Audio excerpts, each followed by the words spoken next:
for full disclosure, let me make this plain declaration. Hunter Biden is a drug addict in recovery. All of us are flawed. All of us, I believe as a Christian, are saved not through our own virtue, but because we have been redeemed by the ultimate act of sacrifice. None of us are in a position to judge or condemn anybody else. We are all imperfect. We are all failing. I know what it's like to have various institutions and systems align, collaborate, conspire, and combine to attack you. I know what that is like.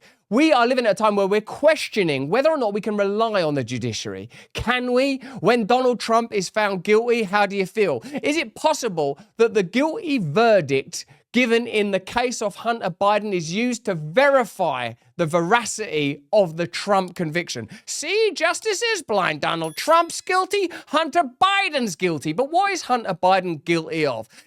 Given the nature of the conviction, he is guilty of being on drugs while in possession of a hired firearm. You will remember in 2020 when the laptop story was being censored as a conspiracy, the thing that was most interesting is the fact that Hunter Biden was likely using his access to then Vice President Joe Biden to get a job at Burisma, a Ukrainian gas company. There were serious concerns about his tax mismanagement. Many people believe that what's happened here is that Hunter Biden has been offered a sweetheart deal and that Hunter Biden is taking a hit for plausible, feasible charges. You know, he was in possession of a firearm while high, while not addressing the significant other charges that point to mass corruption, exploitation of the office of the White House, the fact that he got a job at Burisma that he had no business taking, the peculiar fact that Burisma seems to have unusual and ulterior relationships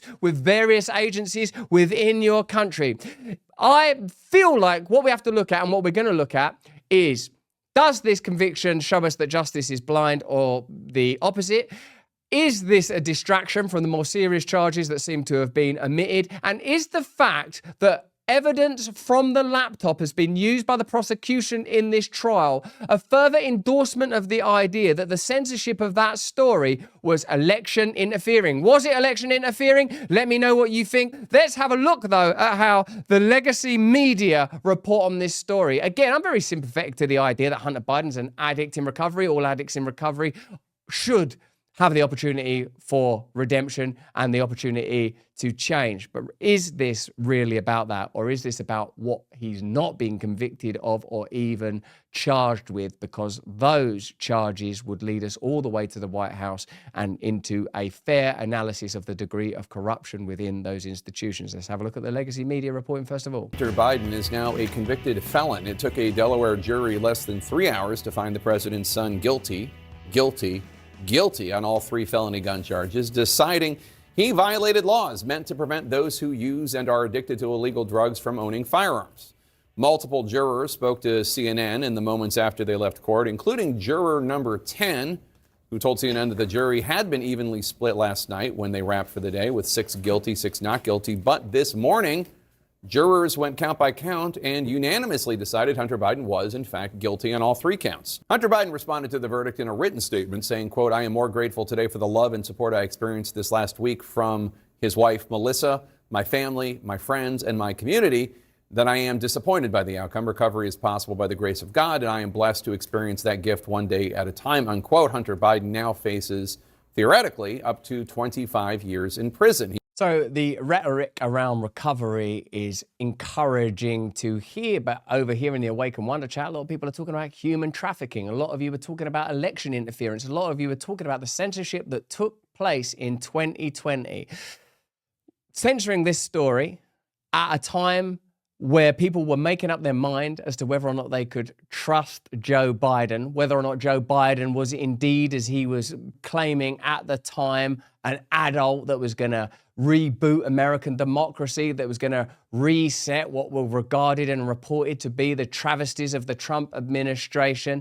If we now are to assume, as this case seems to verify, that that laptop was, of course, always legitimately Hunter Biden, that the information on that laptop always was authentic, then suppressing the laptop story, which happened at large, was, if not just plain corruption, potentially election interference. Let's have a look at this. When Mark Zuckerberg was on Joe Rogan, he talked about the degree to which they censored the laptop story. Here are the things we have to consider.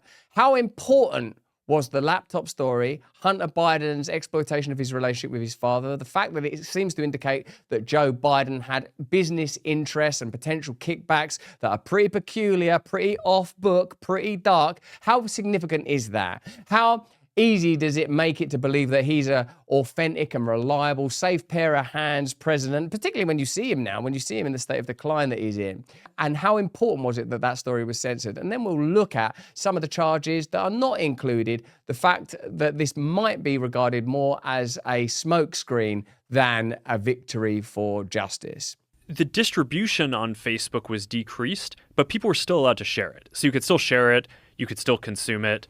So when you say the distribution is decreased, it got shared. How does that work? It basically, the ranking in newsfeed was a little bit less. So fewer people saw it than would have otherwise. So it definitely... By what percentage?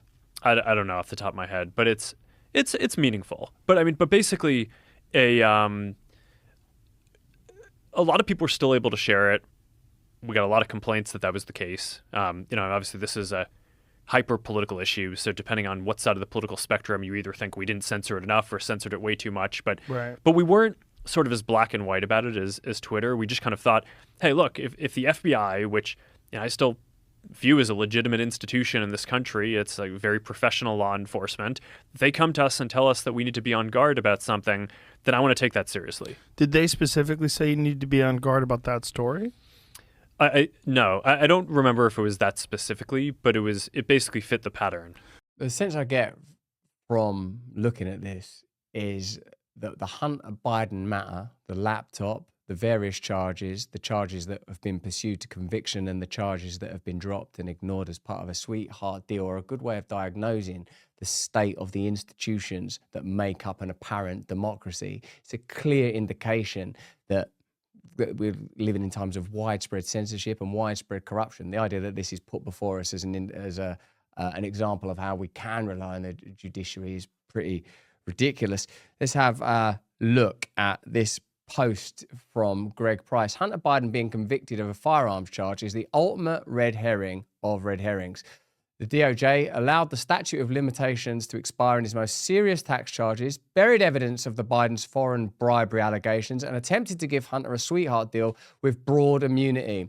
David Weiss wouldn't go after him on the serious tax charges or on Farah because all of that would lead back to the shady business dealings involving his father. Instead, they went after him on a much lesser charge where the evidence was way too insurmountable to ignore, so they can all scream, nobody is above the law when they put President Trump in jail. Do you think that's a pretty fair assessment?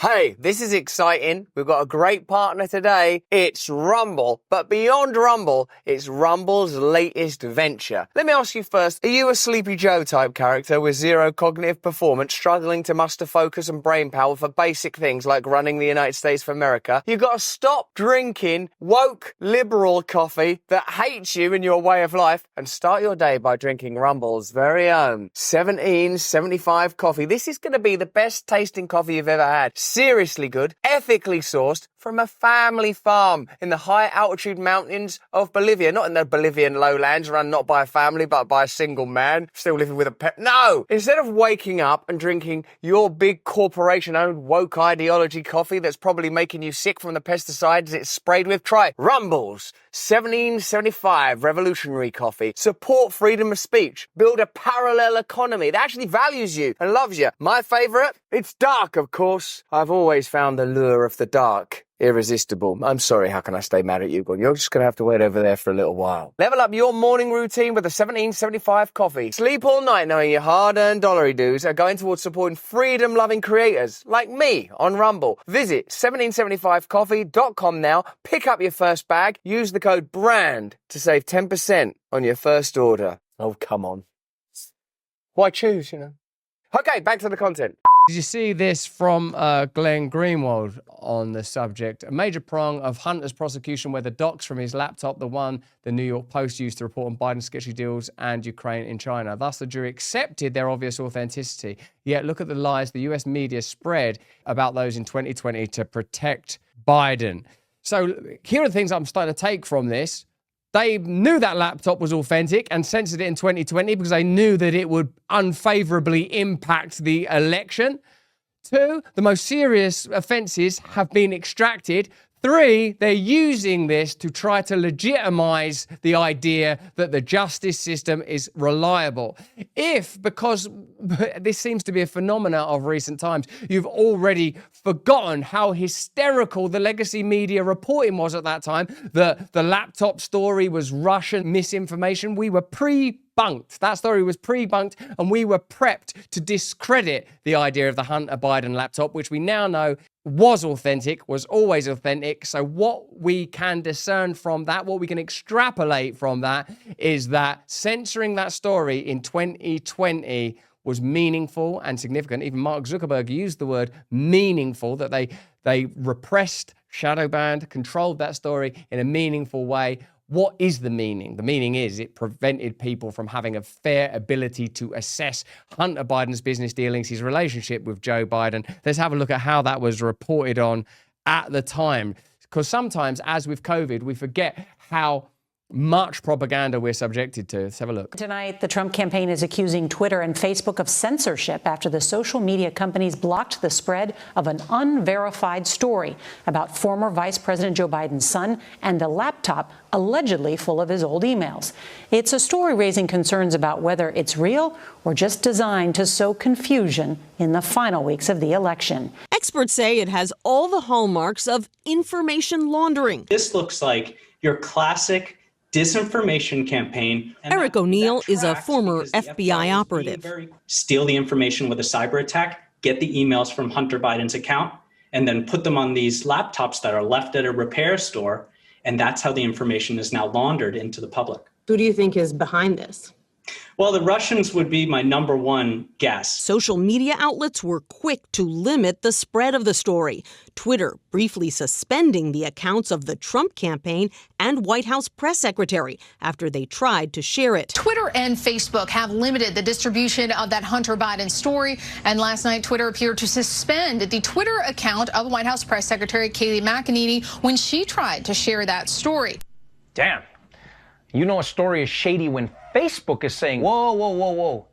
Maybe people shouldn't see this. For a long time, Giuliani has been... So there you have it. You may live in times of deluge and times of flood, but there is nothing like the flood of misinformation that the legacy media will willingly convey to manipulate the sphere of consciousness within which we all live. The Hunter Biden laptop story has always been a diagnostic tool to help us understand the flow of power and the flow of information. It seems likely that the guilty verdict will ultimately be used to authenticate the judicial process. Well, look, they found Hunter Biden guilty. Justice truly is blind. They found Donald Trump guilty. He should go to jail.